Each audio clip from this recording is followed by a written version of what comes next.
if you could take it out of your brain, you could unroll it on the table and it would be about the size of a pizza sitting there. Mm-hmm.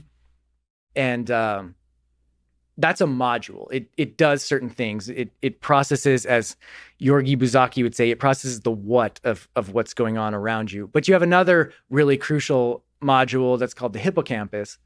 And that network is structured entirely differently. First of all, this cortex that I described, 10 billion neurons in there. So numbers matter here.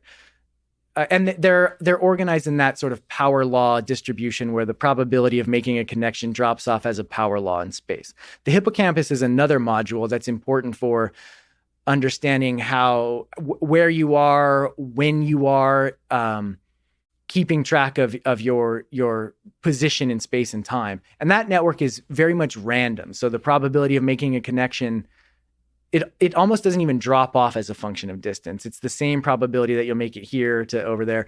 But there are only about 100 million neurons there. So you can have that huge, densely connected module because it's not so big.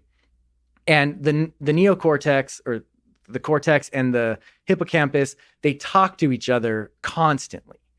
And that communication is largely facilitated by what's called the thalamus. I'm not a neuroscientist here. Mm-hmm. I'm trying to do my best to recite things. Cartoon picture of the brain. I got you. Yeah, something like that. So this thalamus is coordinating the activity between the neocortex and the hippocampus and making sure that they talk to each other at the right time and send messages that will be useful to one another. So this all taken together is called the Thalamocortical Complex. Mm-hmm.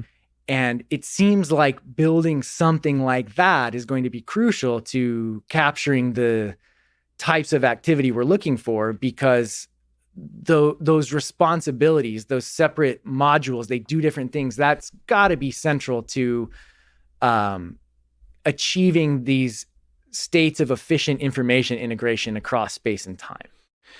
By the way, I am able to achieve this state by watching simulations, visualizations of the thalamocortical complex.